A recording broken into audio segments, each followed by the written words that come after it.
Sempre atuação, tem. nunca é só Dona Isabel, física, ela tem. e eu estou procurando viver com essa concepção do que a senhora está trazendo aí, sabe? Que sempre para poder alguma coisa, para nos tirar do nosso equilíbrio. Mas é Mas ter paciência. Como provocações. é uma oportunidade da gente aprender sobre fazer um exercício, né, da paciência. Exatamente. Então, o livro lá do Vinha de Luz, vocês concluíram a leitura? E o Pedro fez o resto da leitura, estava fazendo inclusive um comentário aí Beleza. de que realmente essa leitura não foi por um acaso que saiu. Ele fez um comentário sobre a questão que nós estamos aí presenciando, sobre a Rússia e a Ucrânia. E a Ucrânia. Ela foi aberta ao acaso, mas a gente sabe que não existe acaso, né? Sim. Exatamente isso. Eu falei aqui, Vitor, que dentro dessa sua leitura que foi trazida, a gente vê que alguns russos, né, eles estão ali na ilusão de que Putin é realmente a pessoa que vai dar a eles essa necessidade.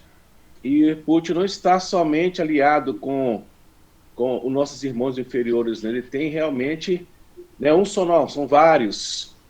E essa ganância dele, né? E a gente pode ver que a Ucrânia é um país católico. Então a religião lá é muito forte.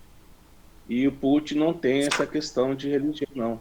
Sim. Então, nós devemos continuar, sempre nas nossas orações, em qualquer momento, estar emanando energia suficiente para o povo ucraniano. Entendeu? Para a gente poder dar a eles um suporte espiritual nessa condição. Sim. Exatamente. Uhum. Então vamos para o livro do Herade. Nós paramos no roteiro 4.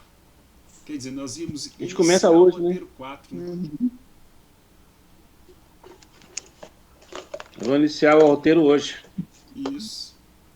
Aprendendo com os fatos cotidianos. É o módulo 5. E hoje a gente vai ver o centurião de Cafarnaum. Todo mundo se encontrou? Sim. Uhum. Sim. Alguém gostaria de fazer a leitura? Ou eu sigo daqui mesmo? Eu posso ler e você faz a reflexão. Mas podemos. Vamos lá, ué. Vamos lá. Roteiro 4, o centurião de Cafarnaum. Objetivos: interpretar a passagem evangélica do centurião de Cafarnaum à luz do entendimento espírita. Ideias principais: identificamos a passagem evangélica intitulada O Centurião de Cafarnaum, valiosas lições que tratam, entre outras, de uma cura à distância, realizada por Jesus, e também da importância da prática do bem, da solidariedade, da intercessão, da gratidão e da fé. O centurião representa o exemplo de homem de bem que, por força das qualidades morais e da fé que possuía, conseguiu transformar adversários em amigos, os quais se solidarizam com ele no momento que buscou o auxílio de Jesus em benefício de um servo doente. O centurião compreendia perfeitamente aquilo que até hoje muitos ignoram, isto é, a maneira de Jesus agir através das milícias do céu. A analogia que ele estabeleceu entre seu comando e o comando de Jesus, dirigindo os batalhões celestes e das felizes para aclarar o modo de ação empregado pelo Redentor do mundo, na obra da salvação. Vinícius Pedro de Cardoso, Pedro de Camargo, Em Torno do Mestre, capítulo As Milícias do Céu. A cura à distância por Jesus nada teve de milagroso, considerando a natureza excepcional do seu espírito. Sendo ele o maior missionário que baixou à terra, não podia, para o bom exercício de sua missão, deixar de vir revestir de poderes e força que o distinguisse os demais homens. Caibar Schutter, O Espírito do Cristianismo, capítulo 53. Então, vem essas ideias principais que traz para a gente, né, essa questão da fé do centurião. Se tratava de um homem romano, que, através da fé do que professou o seu servo, automaticamente se sentiu tocado pela fé que o servo tinha, mostrando que Jesus era realmente o Salvador. Então, através da fé do centurião, automaticamente, ele conseguiu, de alguma forma, receber essas bênçãos, né, à distância. E traz aqui, né, que ele representa hoje o exemplo de homem de bem. Mesmo sabendo que ele era um homem de Roma, que era um soldado, ele tinha dentro de si o germe do bem. Sabia que estava fazendo as coisas, tinha que cumprir ordem, mas ele não era aquele cara que era tão ruim assim. Ou então, o seu próprio servo mostrando a ele essa necessidade de fazer as coisas boas, né? E atender a necessidade do céu. E fala aqui, né, de que o próprio centurião compreendia perfeitamente aquilo que até hoje muitos de nós ignoramos, que é a questão da cura à distância. Nós temos aqui, todo mundo Eurípides Barçanufo, né? Ele tinha esse poder também de curar à distância. Então, cada um de nós tem uma história de Barçanufo, essas condições. E muitos, alguns sabem, né? Ele era um discípulo de Jesus diretamente. Ele tinha quase todas as qualidades mediúnicas, de transporte, de evidência. Ele estava em lugares distantes, estava em um local, mas estava em outro também. Então, ele tem aqui essa mesma condição, né? A gente pesquisar, nós vamos achar isso aí. Vitor. Essa passagem do centurião é uma das que eu mais gosto, porque ele tem vários aprendizados ali. Primeiro que ele vai a concurso para um servo dele, a concurso de Jesus por causa de um servo dele. Então você já vê que ele tem bastante humildade e ele busca procurar por auxiliar, né, todos aqueles que estão ali em torno dele. Depois a fé dele, que é muito grande, né, e justamente ele prova isso através da explicação que ele dá, né, do comando dele, né, da onde ele dirige, da mesma forma com que ele dirige os batalhões dele, Jesus pode fazer isso e operar essa cura através da espiritualidade, né? E a outra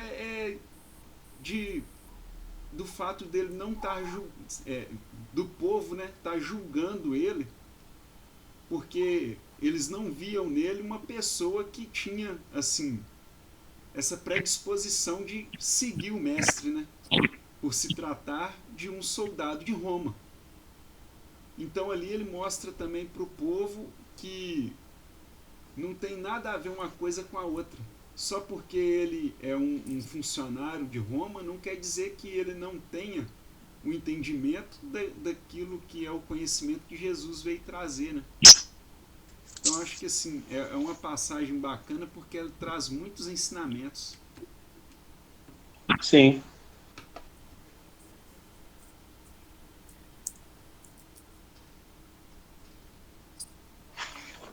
Uhum.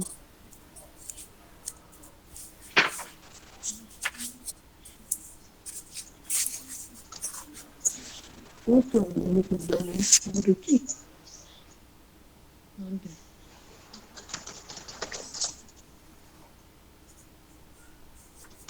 Vamos para os subsídios? Ou alguém quer comentar alguma coisa sobre essa introdução?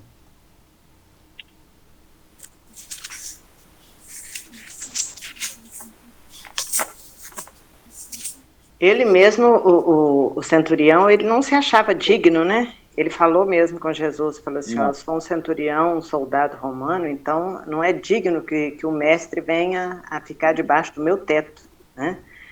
Então, não é só uma questão de humildade, não. Eu vejo aí também que às vezes a gente pensa assim, eu sou um pecador, por que o Cristo iria querer andar, olhar por mim? Então, esse centurião também, ele tinha essa questão também, né? Que serve de exemplo para muitos de nós. Sim.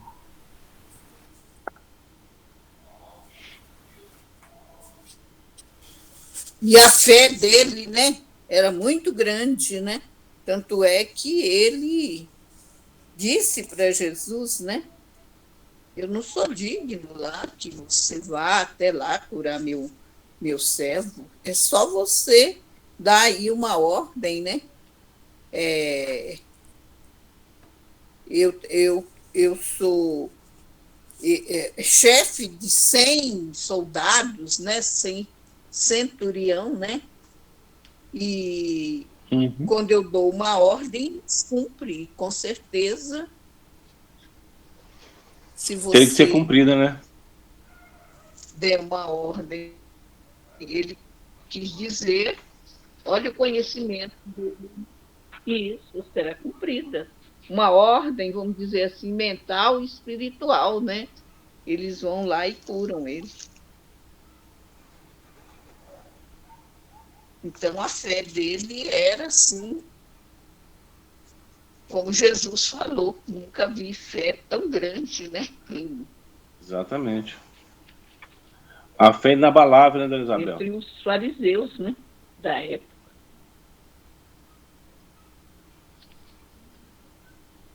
A fé inabalável. Quanto exemplo para nós, né? Nesse momento que a gente passa por tantos tropeços, tantas dificuldades, a nossa fé ela tem que ser essa fé inabalável, porque senão, né, a gente cai em quê? Em pensamentos negativos, pessimistas, e com isso entra em estados de depressão, né? Depressivos, não é que vai ficar na depressão, mas você passa a ter pensamentos, e isso aí, com a prática, com estar sempre com aqueles pensamentos negativos, você pode chegar até um estado de depressão mais longo, né? É. A verdade é que este homem, esse centurião, 76. ele já havia reencarnado com algum conhecimento que, embora lá no plano espiritual, ele havia trazido, e isso estaria despertando nele numa certa época, como aconteceu.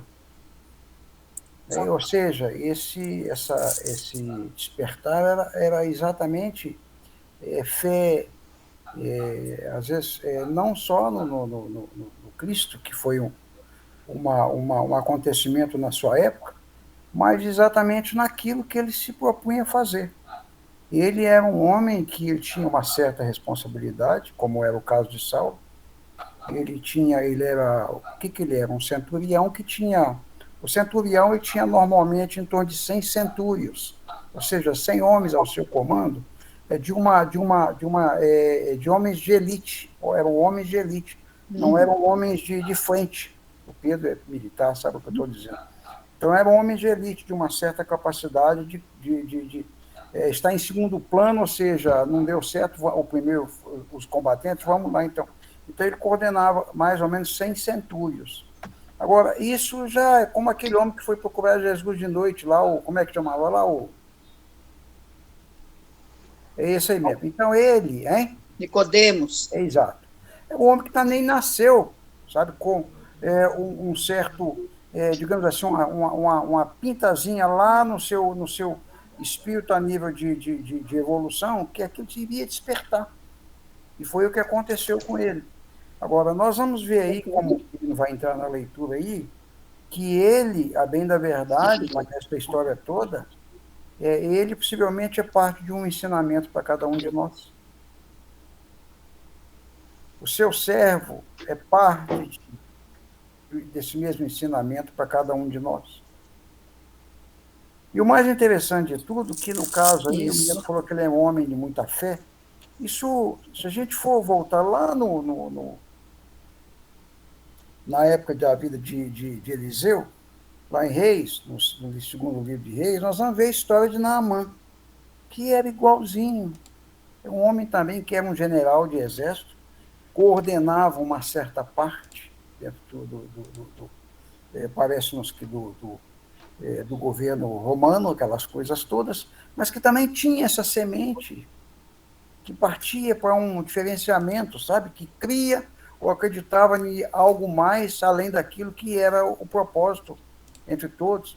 Só que o que acontece? Não sabemos da história dele, que ele acha que estava com lepra, aquelas coisas todas, montando um cavalo com seu servo, mas vai lá e, né, vai atrás de Eliseu, e Eliseu para daqui, para dali, fala, não, fala para voltar para a terra, não vivi aqui me aborrecer, não. Mas no meio do caminho aí ele vai cesseando aí o Rio Jordão, aí toma uns banhos, entra 5 ou 7 vezes no rio lá, e foi o que aconteceu, ele se sentiu curado, aquelas coisas todas. Então, isso aí, essa fé que tanto esse centurião, lá no caso com Eliseu, que era um profeta, né, como o caso desse centurião aí, é algo que ele já nascia com isso. Nós vimos na semana passada aí, Jesus chamando Pedro, chamando fulano e Beltrano, eram outros que naquele exato momento que Jesus chega e, puf, aquele impacto, aquilo, né, nasce, ou seja, acorda neles aquela ideia que eles também já haviam tratados no plano espiritual.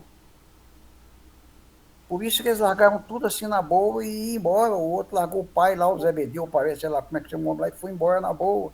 Então, porque já tinham essa sementinha dentro deles em relação a Jesus, sabe? Então, ele estava encursado naquela proposta que está lá no Salmo 37, né? Que parece que no verso 5, né? Entrega teu caminho ao Senhor e tudo mais ele fará. Está escrito lá. Acabou.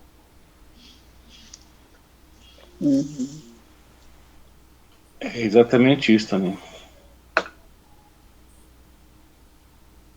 Não vai ler, não? Quem é que está lendo? Você, Pedro. Podemos continuar? Texto evangélico. Quer dar continuidade aí, Pedro? Eu vou continuar e logo que você quiser, você pode interromper. Tá certo. Subsídios. Texto evangélico.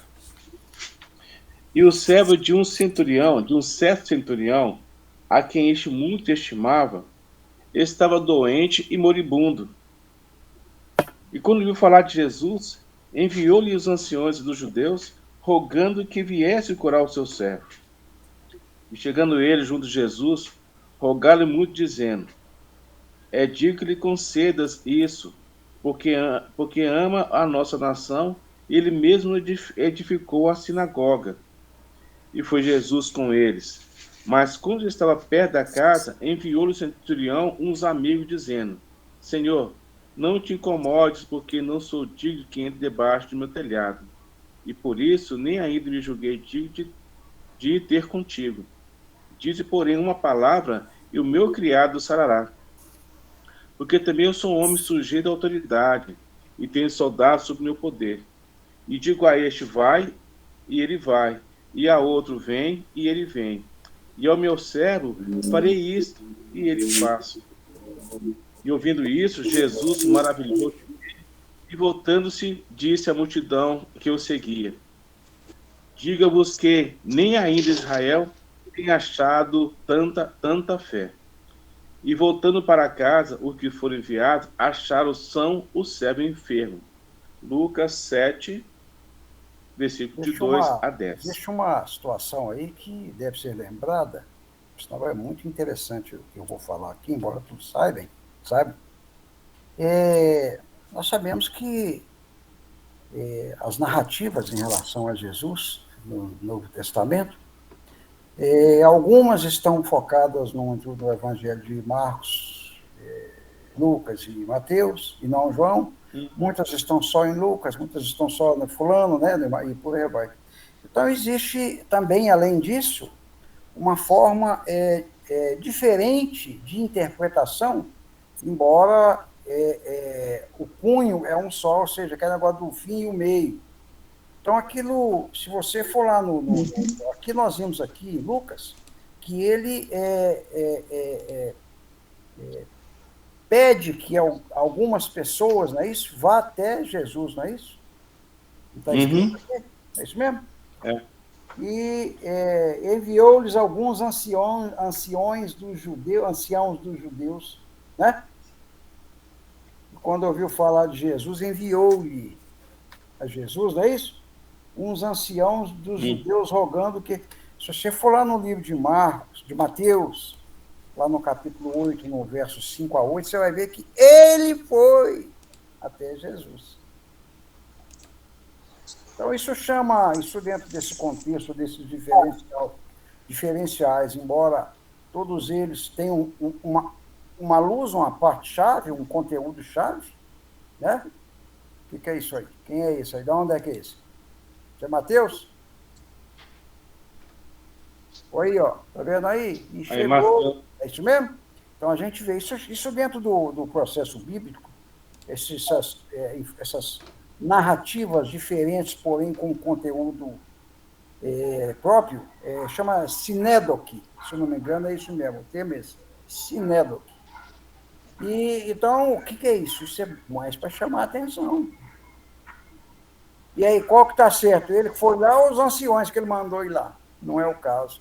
Então, por aí que eu falei no início, que o conteúdo, ou seja, a luz disso aí, do nosso entendimento, não é exatamente, é o que eu acho, tá? Ou o fato dele ter ido, está lá em Mateus, ou o fato dele ter mandado outros, conforme o Pedro leu em Lucas, no capítulo 7. Eu acho que a essência de tudo isso aí foi exatamente a proposta da fé, né? Embasada, ou seja, continuada com aquilo que o Cristo devolveu para ele. Bom, se você tem fé, vai lá que ele está curado, amigo. E é exatamente o que hoje nós precisamos de ter. Sabe, o que o senhor aí agora, esse justo aí, que não é o caso, mas é um homem que não tem religião.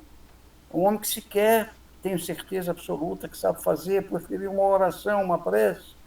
É um homem que na sua noite e no seu amanhecer, nunca fez, nunca buscou, não tem uma religião. Então, o que falta em homens como esse aí? Fé. Porque, ao contrário, ele poderia entender que o povo daquele país, isso é toda a guerra, precisa de alimento, precisa de médicos, e por aí afora, que não é o caso.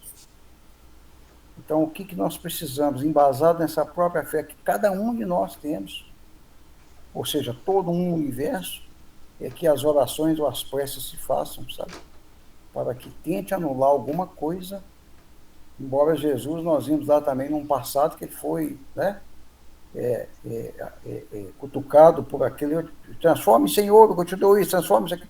Então, nós sabemos que o inverso, ou seja, como você popularmente fala, no demônio, né, aquele do mal está sempre do lado, sabe? E nós vimos, no caso desse centurião, totalmente diferente, ou seja, era um homem de fé.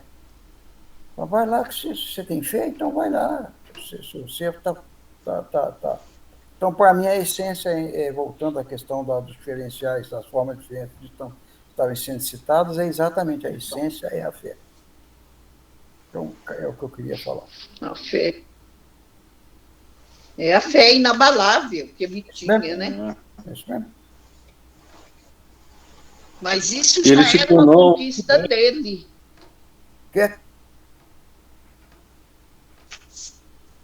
Estou falando, isso já era uma conquista dele. Por isso que ele é considerado esse homem de bem, porque tinha muita Exatamente. fé, né? Exatamente. E ele acreditou, né? Que ele podia não ter acreditado. E confiou, né? Eu acredito também que, além da fé, muita bondade no coração, né? Porque ele estava pedindo intercessão não para ele nem para coisa, é por um servo dele. Aí que mostra mais ainda a solidariedade e a fé de um ser pelo outro.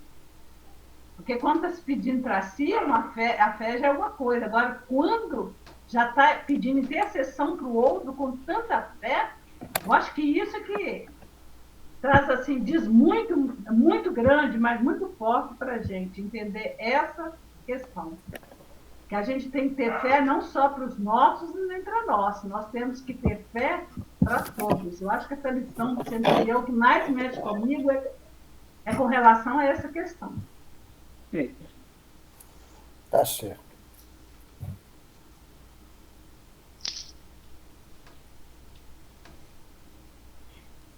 O que mais? Vamos seguir, então? Vamos seguir, né? Então vamos lá. Cafarnaum, aldeia situada na margem noroeste do Mar da Galileia, significa cidade de Naum, do grego Cafarnaum. É também identificada como Tel-Um, nome de uma colina praticamente existente nos dias atuais, devido a inúmeras escavações a que foi submetida ao longo dos tempos. Consta que Jesus teria de se estabelecido em Cafarnaum e feito ali seu lar no início do seu ministério. Dali realizou suas primeiras pregações e fez muitas curas. Ali curou o escravo do centurião que havia construído a sinagoga. No século I a.C., quando suas casas foram construídas, Cafarnaum era evidentemente uma aldeia de pescadores e tinha uma população não mais de 1.000 pessoas. As informações históricas associadas aos registros de Lucas não fazem situar no tempo e no espaço, revelando que o centurião era uma pessoa de bem, mesmo sendo romano, povo conquistador da Galileia, considerado inimigo. Estimado na aldeia, respeitava a tradição religiosa dos conquistados, a ponto de erguer-lhe uma sinagoga, cujo construtor era um criado judeu a quem, devotado à amizade, retratado do texto como doente que Jesus curou.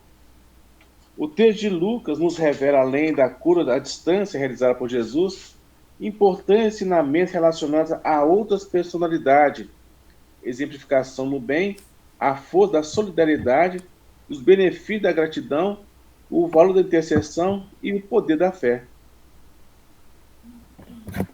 Uma coisa muito interessante, Pedro, que você leu aí, logo no início, aí, que fala que Jesus... Vocês estão me ouvindo? Sim. Sim. Jesus estabeleceu-se em Cafarnaum. O que é isso? Nós sabemos perfeitamente que Jesus, ele, mais ou menos por volta dos seus 30 anos, é que ele começa, né? O seu, digamos assim, o seu despertar, do modo geral, e a trabalhar embasado até nesses próprios, mostrando até esses próprios milagres, como queira o próprio nome, ou outro aí, que ele começa a se mostrar.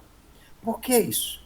Porque ele havia sido rejeitado lá em Nazaré. Ele havia sido rejeitado em Nazaré. Ora, se você for lá no livro de Isaías, no capítulo 9, verso 6, quantos anos Isaías existiu antes de Jesus, hein? Uns 500, 600, por agora. E, no entanto, nós vemos que ele também,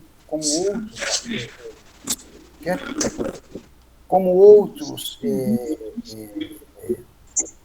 médiuns, né, da época, haviam já proferido que Jesus nasceria. Então, quando ele nasceu, seus pais foram residir em Nazaré. É que a gente tem comumente o hábito de chamar de Maria de Nazaré. E parece que ela era até de lá. Mas então ele foi rejeitado lá.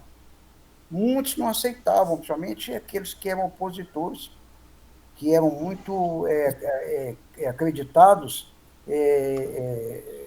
na questão daquilo que está exposto no Velho Testamento. As coisas, a lei Moisés, aquelas coisas todas, etc. E tal. Né? Então, é uma coisa muito interessante. Foi lá, se a gente pegar todos esses milagres ou todas essas curas que a gente tem visto aí, que a gente está lendo, aconteceu lá em Cafarnaum. Sim. Essa passagem do centurião tem muita coisa interessante, né, Toninho? Não só essa que você falou aí, mas uma outra coisa muito interessante é que mesmo ele sendo romano, ali a informação que o Pedro trouxe para nós, ele respeitava a religião do próximo. Ou seja, não tinha esse negócio de que a religião do outro é diferente da minha, então a minha é melhor do que a dele. Ele via como, assim, respeitava, né? Então você vê que como é que é interessante. Na época, ele, sendo romano, respeitava, né, ali a religião do seu servo, né?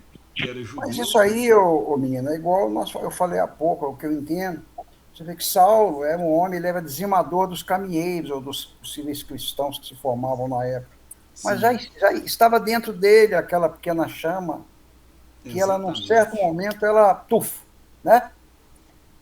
Nós vimos aí, e muitos outros, a mulher de Samaria, Zaqueu, e muitos outros, e esse centurião também era um homem que tinha dentro de si aquela pequena chama, em qualquer momento ela despertaria. Lá o homem que nós falamos da noite, lá também, você está entendendo? Então, por isso que ele é por isso Nicodemos, por isso que ele era. Agora, repito, para mim, esse episódio que você falou que é muito bonito, isso é que tem pontos chaves, que esses pontos chaves aqui nos fazem aumentar mais ainda a nossa proposta no campo crístico. É muito esclarecedor, né, Tony? Quantas características do homem de bem, né? Ele já possuía, né? Sim. Conquistas, né? Já conquistas. Só trabalhava uma outra ala, igual o Paulo, né? Que era o Saulo, né? Então, como você viu aí, Cafarnaum era, bem da verdade, uma vila. Poucas pessoas. Mas foi de fundamental importância, porque a partir de lá, consuma-se a sua identidade como realmente o príncipe, conforme está lá no Isaías 6, 9:6.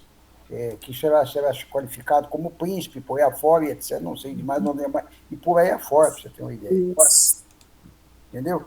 E a gente vê que, como eu falei, que ele foi rejeitado lá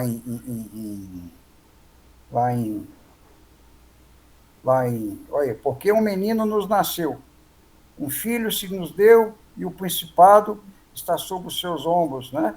E se chamará maravilhoso, etc., por aí afora, tal, e etc., e tal, Jesus. Você está vendo aí? Né? Então, o que acontece? A gente como vemos aí, que todas essas curas, na maioria, ou quase todas, que a gente tem estudado, todas, aconteceu dentro de Cafarnaum. Ou seja, aquilo era uma peça-chave. E ele ter sido rejeitado, Pedro, você, por favor, põe aí para mim, Lucas 4:29, você vai ver que lá fala que ele ter sido rejeitado, sabe? Ele só não foi chamado para poder cair fora lá de Nazaré, por causa de que tinha interesses, a própria família, a mãe, por aí fora. Mas aquilo, mas rejeitado por quê? Porque as ideias eram outras, mas não é. Cafarnaum é que era a chave, né? 4:29. Que era a chave. Olha lá. E levantando-se, o expulsaram da cidade e o levaram até o cume do monte. Está vendo ali? Ó? Então, para vocês terem uma ideia, e desceu a Cafarnaum, cidade da Galileia. Então, para vocês terem ideia. Então, tudo isso são bases, são pontos que a gente entende aí, que são necessários.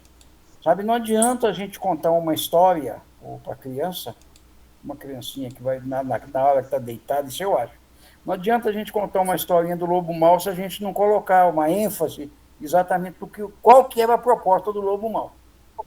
Não adianta, porque não vai despertar ele em nada. Vai ser alguma coisa que vai dar continuidade. E aí nós vimos aí, você viu aí, ele foi, por um motivo outro, expulso. Mas é porque Cafarnaum já estava ali naquele exato momento, sabe, pronta para dar guarida para ele, e ele tornasse, então, ou seja, o véu de todos aqueles, digamos, milagres, né? Eram poucos os habitantes e a maioria era formada por pescadores, né? Como é que é? Eram poucos os habitantes e era a maioria Era uma formada... cidade, como é que você leu aí, que era uma cidade mais pescativa de peixe, né? De pescador, Isso, etc. E tal, né? formada por pescadores. Uma aldeia, né? Você vê que não era nem totalmente uma cidade, né? Mas você viu aí que aí fala que não foi nem 1.000 habitantes, né? Sim. Não tinha mais que 1.000 pessoas na cidade, né? É. Era uma aldeia de pescadores e tinha uma população de não mais de 1.000 pessoas, e todos se conheciam, né? Uhum. Ele, nessas caminhadas dele, até ele se fixar em Cafarnaum, ele enfrentou muita barra, né? A gente vai lendo aí, vê que ele enfrentou muita barra. Essa falta de credibilidade que muitos lá em Nazaré tinham a respeito dele, ou o que exatamente ele era. Ora, não é nada por acaso, não, rapaz. Você vê aí que, como nós vimos aí, que o fulano de tal lá, o Isaías, né? Relata quantos anos atrás que esse homem viria. Falava da sua responsabilidade. Agora, Diga. Uma coisa que eu acho interessante, né? Eles nem citam o nome, eles simplesmente dizem um centurião. Pois é. E tudo é continuidade. Se a gente voltar lá no Velho Testamento, nós vamos ver que Jacó, né? Entre um monte de filhos, teve 2, da qual eles eram edificadores das tribos, né? Aquelas, como edificavam pequenas cidades ou iniciavam através de aldeias ali para se tornar futuramente uma cidade. E era chamada aquelas tais 12 tribos por ali afora, né? E ele tinha 2 filhos que contribuíram bastante até lá no passado para a vitória de Jesus. Porque eles como é que fala? Esses 2, eu não sei o nome deles lá, não lembro mais, eles denegriram a possível fé que existia em Deus, ou seja, eram materialistas. Então, esses 2 filhos de Jacó, tiveram um papel fundamental na ascensão de Jesus. Porque a gente sempre fala com uma pessoa que está perdida aí, ó, busca uma religião, procura uma crença, uma coisa. Então, são pessoas como essa, que são materialistas, e que, a bem da verdade, quando abrem, se encontram dentro de um contexto religioso, dentro de para si uma crença, que se modificou automaticamente. E foi exatamente essa dissensão desses 2 filhos aí de Jacó aí, das 10 ou 12 tribos, não me lembro mais lá, que fizeram com que as coisas se perpetuassem, ou seja, é preciso sair fora do campo material, né, e tornar-se alguém que tenha um sustento religioso. E voltando a esse homem que está lá hoje coordenando lá a Rússia, esse homem é um homem materialista. É um homem que não tem religião, ele não sabe para quê. Ele acha que é aquele que morreu. Ele está preocupado lá porque eu vou botar de plantão ou de prontidão lá os meus técnicos que que se envolvem com a questão de bombas nucleares. Ele esquece que ele solta lá, mas que outros países podem soltar lá na Rússia também. Não está preocupado com ninguém, nem com o próprio povo dele. Então, isso é falta de fé, falta de Jesus no coração. Sabe? Eu estou olhando aqui, Tony, são 12 filhos. Soldado mas, né? Estou olhando aqui, são 12 filhos que Jacó teve. É. Pois é. E esse José, o José é o pai de Jesus, não? Não. Jacó não, né? José que foi o rei, foi o príncipe do Egito. Uhum. Porque o Jacó também teve um filho chamado José, né? José mas esse Jacó é aquele que está lá na Gênesis, lá. É uns 1.800 anos antes de Jesus. É. Os filhos de Jacó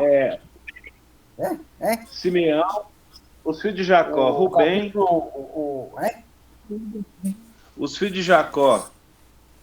Rubem. Jacó da Gênesis, se você quiser saber dele, você vai lá na Gênesis 35, que ela fala todinha a respeito dele. Como é que é, Pedro? Sim. O vídeo trouxe aí. Olha isso aí, ó, Naftali, ó. É um deles, ó. Naftali. Aqui são os 12 filhos. Esse cara aí, ó. Esse cara que não tinha fé nenhuma. Você está entendendo? Esse cara aí é um deles, ó, é um dos filhos dele, ó. Aí esse outro aqui, ó, o outro aqui embaixo, aqui, ó, Zebulon. Esses dois aí, ó. Neftali e Zebulon. Esses caras aí, eles... cada um teve uma tribo, né? E lá na região lá de Israel, aqueles buracos lá. Mas só que esses caras eram muito materialistas. Então não tinha nenhum assim, ou quase nenhum contexto religioso, fé. Tá? Mas eles faziam parte, era necessário que eles fazem parte da história. Isso. Por que nós vimos lá o Alto de Barcelona, que foram queimadas algumas obras, entre lá uma certa quantidade de O Livro dos Espíritos? O que propagou exatamente o espiritismo naquela época, naquela área toda, ou em grande parte da Europa? Se queimou aquilo lá porque tem alguma coisa que nós precisamos saber. Vamos comprar um para ver. Não é isso mesmo? Uhum. É. Acirrou lá aquela, né? Então, aquela expectativa lá de mesmo? Vamos comprar um para nós ver por que eles queimaram. Igual você tem lá no seu quintal, lá na fazenda do Pé, dá umas goiabas do pé. Aquelas goiabas é bom demais. A gente faz de tudo para ir lá e roubar umas para ver se realmente essa é boa mesmo, né? Não é, Tony? Então continua aí, é isso mesmo.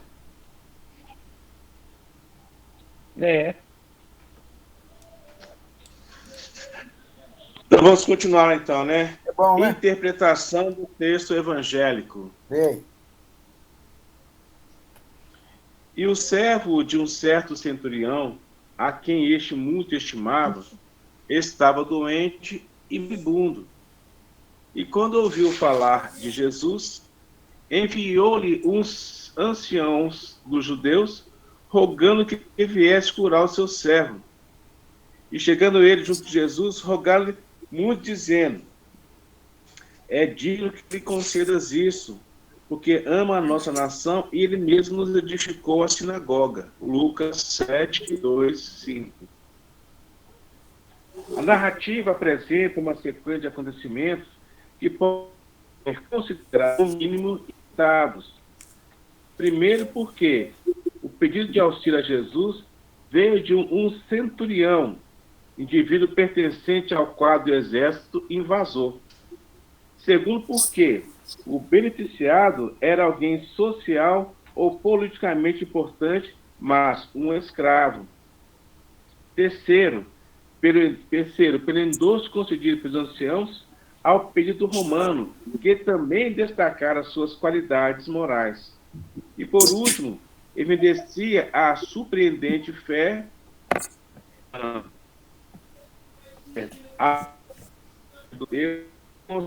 do bem que marca a personagem envolvido nessa história. Bezerra de Menezes.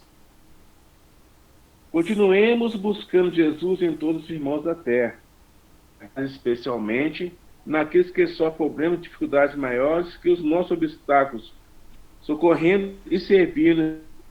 Por isso nos encontraremos sob as bênçãos dele, nosso Mestre e Senhor. O oficial, a priori inimigo, se revelou como pessoa das tradições culturais e religiosas, subjugando-os ao domínio de César, conquistando-lhe simpatia e amizade. Esse romano deve ter sido efetivamente alguém especial que, não se valendo da posição política que ocupava e sem fugir dos deveres inerentes, ativar a comunidade de Cafarnaum pela construção de uma sinagoga. O exemplo do centurião nos deve calar fundo, considerando a ação do Espiritismo na revivência da mensagem cristã. Então, porque a gente vê que o homem já tinha lá no seu, né, no seu íntimo lá, aquela chamazinha que ele, embora já tinha um caractere do homem de bem, né, senhor? Embora ele era um homem do alto escalão do exército, né? Nós vimos aí que ele construiu uma igreja para ele lá, ué. Então, resumindo, eu entendo que ele já veio com aquela sementezinha, com aquela chamazinha lá do plano espiritual. Nada, Mateus fala lá acho que no 9, lá, a natureza não dá salto. Nada acontece por acaso.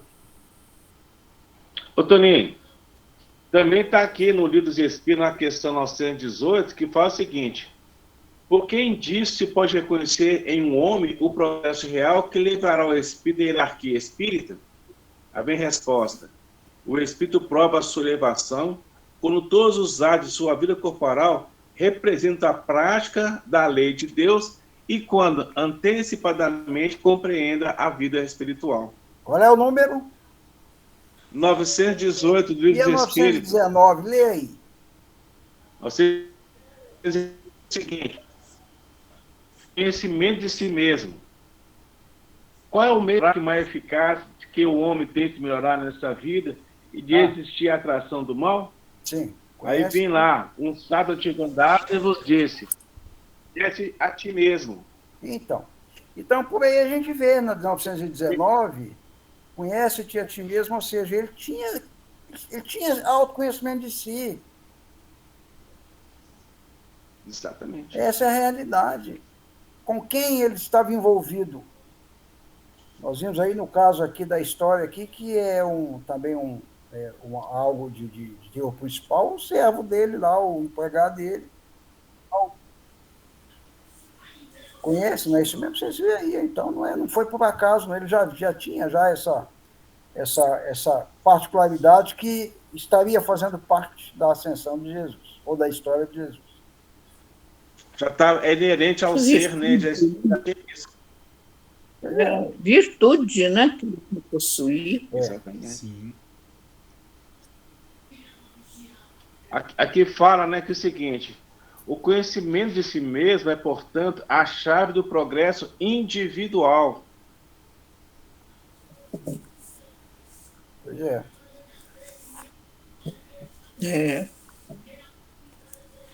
É muito importante esse setor, viu?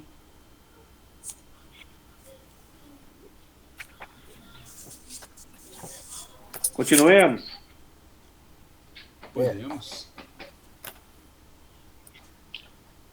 Então vamos lá. O exemplo do centurião nos deve calar fundo, considerando a missão do Espiritismo na revivência da mensagem cristã. Há um talento de luz a todos. Brilha entre ricos e pobres, cultos e incultos. Aparece em toda parte. Salienta-se em todos os ângulos da luta. Destaque-se em todos os climas e sugere engrandecimento em todos os lugares. É o talento da oportunidade, sempre valioso e sempre o mesmo, na corrente viva e incessante das horas.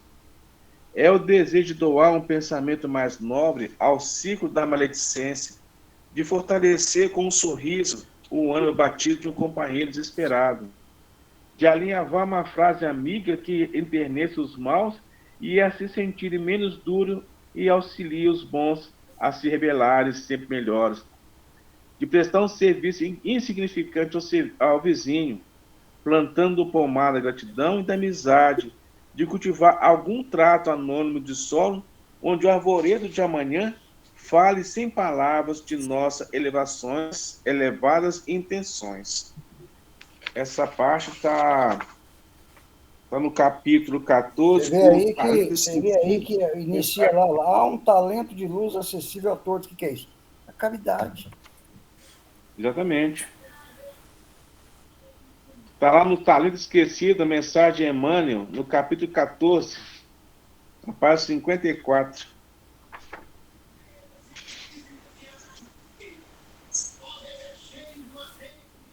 Continuando.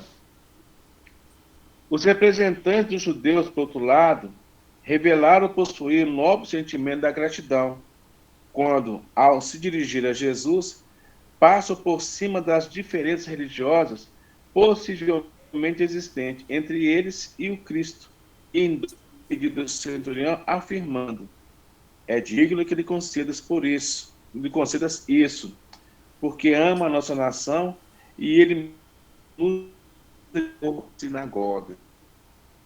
O benefício recebido do preposto de César encorou Deus. Concluímos do exposto que recebemos através de uma graça que nos é concedida, não está propriamente no objeto alcançado, mas no reconhecimento que o fato pode despertar. A gratidão é o elo indissolúvel que une o beneficiário ao benfeitor. Está no livro Em Torno do Mestre, de Pedro de Camargo Vinícius, capítulo O Médico das Almas, na página 106.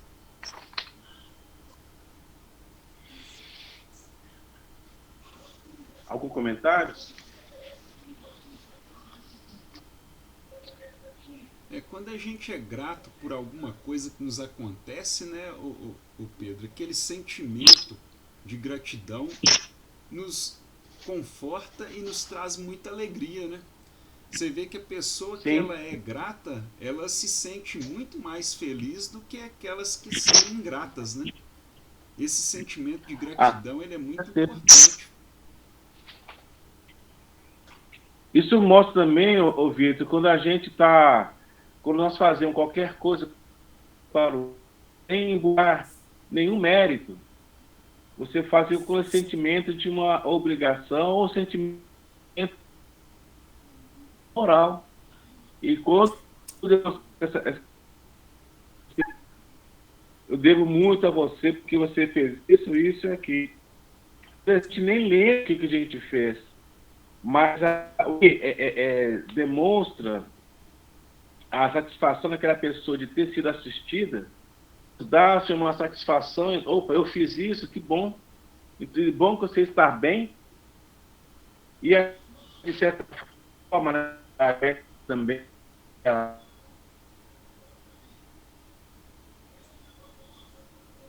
gente vê aí que o fato dele ter mandado lá os idosos anciãos lá, ou ele ter ido, como está nas duas versões, não é tão relevante. Mas sim o porquê dele ter ido ou ter mandado esses até Jesus, ou ele ter ido até Jesus. Ou seja, como está aqui. Perdeu aqui, ó. Concluímos que do exposto que o maior benefício que recebemos através de uma graça do que o centurião recebeu, que nos é concedida, não está propriamente no objeto alcançado, ou seja, dele ter ido ou dele ter mandado alguém, mas no reconhecimento que o fato pode despertar, ou seja, no resultado que nós vimos que foi a cura lá do... Existe alguma coisa? Embasada na fé aqui, né? Claro. Não, vai lá que Você tem fé, você pode ir lá que ele está curado lá. É melhor que viajar? Claro que sim! Viajar com até 50% de desconto. Exatamente isso. Essa é a fé que anima cada um de nós, né? E está fazendo o tempo todo o bem para o próximo, indistintamente.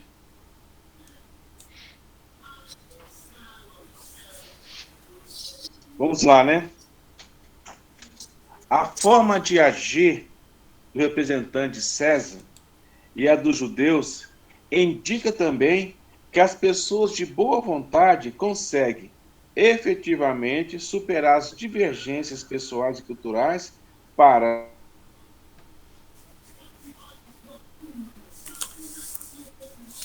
juntas viverem em paz. Não existem tarefas maiores ou menores. Todas são importantes em significação.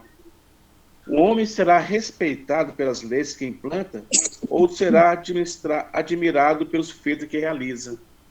A comunidade é um conjunto de serviço, gerando a riqueza da experiência.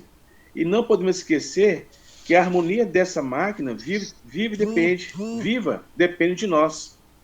Quando pudermos distribuir o estímulo do nosso entendimento e de nossa colaboração com todos, respeitando a importância do nosso trabalho e a excelência do serviço dos outros, renovar-se-á a face da terra no rumo da felicidade perfeita. Para isso, porém, é necessário nos devotemos à assistência recíproca, com ardente amor fraterno. Seremos compreendidos na medida de nossa compreensão. Vejamos nosso próximo no esforço que despende e o próximo identificar-nos-á a quem nos dedicamos. O capital mais precioso da vida é da boa vontade. Ponhamo-la em movimento e a nossa existência estará enriquecida de bênçãos e alegria, hoje e sempre onde estivermos. Outras ideias perpassam pelos registros do evangelista, além da força do bem. Trata-se da intercessão em benefício de alguém. O centurião intercede pelo criado. Os anciãos intercedem pelo centurião e Jesus intercede junto a Deus por todos. E foi Jesus com eles. Mas, quando ele estava perto da casa, enviou-lhe o centurião uns amigos, dizendo-lhe: Senhor, não te incomodes, porque não sou digno de quem esteja debaixo do meu telhado. E por isso, nem ainda me julguei digno de ir a ter contigo. Diz, porém, uma palavra, e o meu criado sarará. Porque também eu sou um homem sujeito à autoridade, e tenho soldados sob meu poder. E digo este, vai, e ele vai. E o outro vem, e ele vem. E ao meu servo faz isso, e ele faz.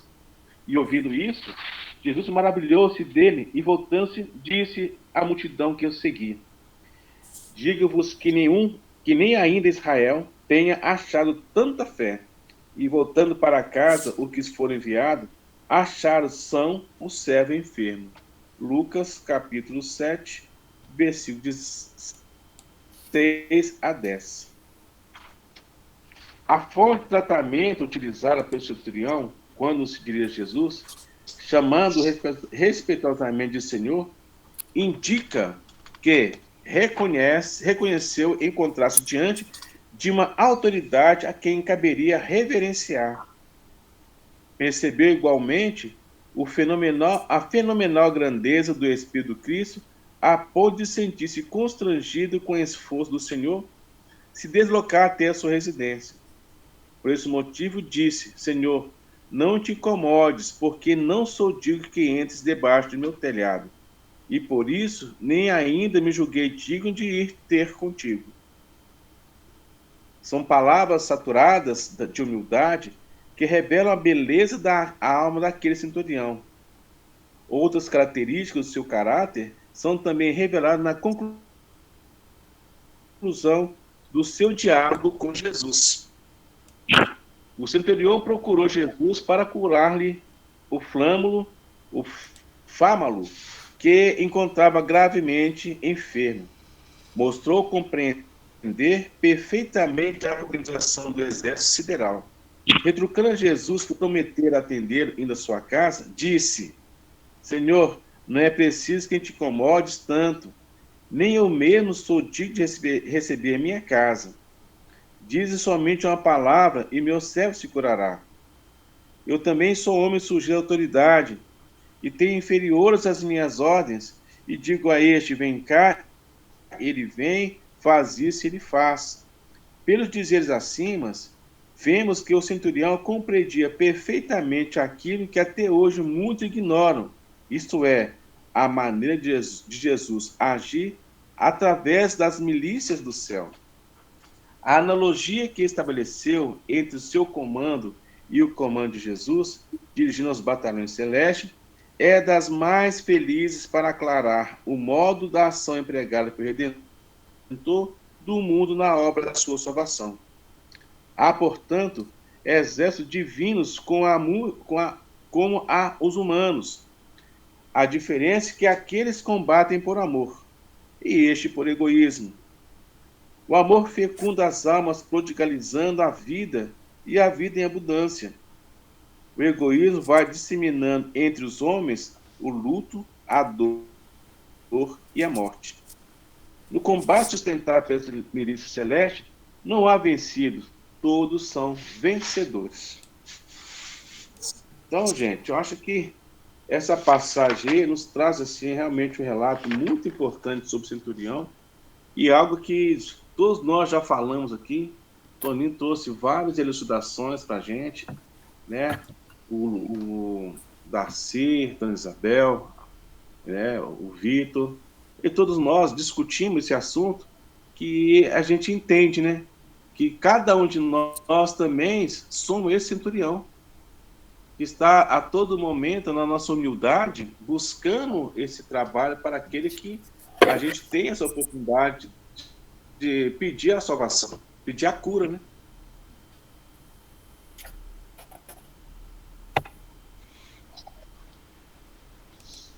E de ter essa fé Já que são ele tem, né? 20. O Vitor não estava no início do estudo pedindo pelos nossos irmãos lá da Ucrânia e da Rússia. Então, Exatamente. É o que nós fazemos hoje, né? Nós estamos sendo centurião pedindo aqui na nossa reunião, né? Intercessão de quem? De Jesus para com aquele povo ucraniano, junto de uma pessoa que não tem um pingo de consideração, que só pensa nas questões materiais. Uma pessoa voltada para o mal. Uma pessoa que não está preocupada com aquelas famílias que estão lá. São 500 mil de pessoas que estão nas fronteiras tentando ir para países que possam absorver. E ele está dificultando isso. E esse que é o grande problema, né? Lá nós temos lá crianças, mulheres, idosos, jovens, e tem homens que estão lá voltando para o país para poder ingressar à força da guerra, para combater este inimigo.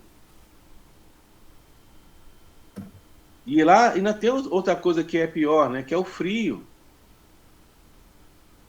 Aí vem o frio, vem a fome, e vem, quer dizer, vai assolar, de certa forma, muitas famílias.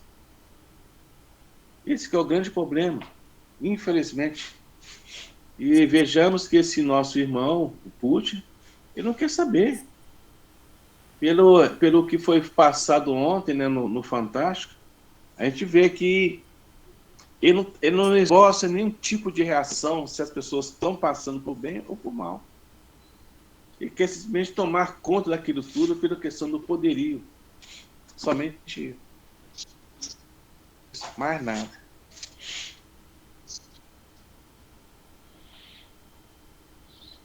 Pessoal, são 21h20. Vamos passar nosso passe virtual, né? Sim. E nós terminamos aí na página 260. E a gente começa no próximo estudo nessa página aqui. Aliás, não é fácil de perceber que o céu doente serviu de instrumento de misericórdia divina.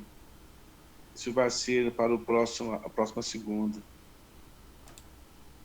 Dia 7. Dia 7 de março.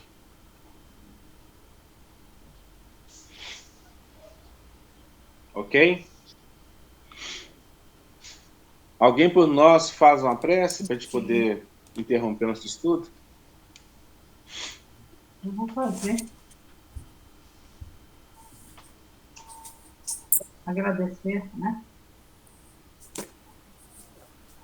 Vamos agradecer a Deus, nosso Pai, ao nosso Senhor e Mestre Jesus Cristo, pela oportunidade deste aprendizado, do estudo dessa noite, para que a cada dia mais nós possamos fortalecer na fé. Confiante, Senhor Jesus, que estamos sempre amparados por vós. Confiante, Senhor Jesus, que o teu amor é a meta para que nós possamos evoluir aqui nesse plano terreno. De amarmos uns aos outros como vós nos pediu. Que todos os corações, Senhor Jesus, deste plano, desse planeta Terra, possa ser envolvido por essa luz amorosa que vem de vós, colocando nos corações, principalmente, daqueles nossos irmãos que estão atravessando essa área de conflitos. Pedimos a vós, Senhor Jesus, essa intercessão por eles e por todos aqueles nossos irmãos que se encontram necessitados do teu amparo. Queremos te agradecer, Senhor Jesus, também por este alimento que nos foi concedido essa noite, para que possamos ser instrumentos úteis de trabalho durante o nosso descanso corporal. Agradecemos também a espiritualidade amiga, os nossos benfeitores, que nos acompanham com muito amor, com muito desvelo, nos amparando em todos os nossos momentos da vida. Por tudo isso, Senhor Jesus, nós te agradecemos e te rogamos que a tua paz seja em cada coração aqui presente. Obrigada, Senhor Jesus, que assim seja e assim se faça, segundo a vontade de Deus, nosso Pai. Amém. Assim seja. Graças a Deus. Assim seja.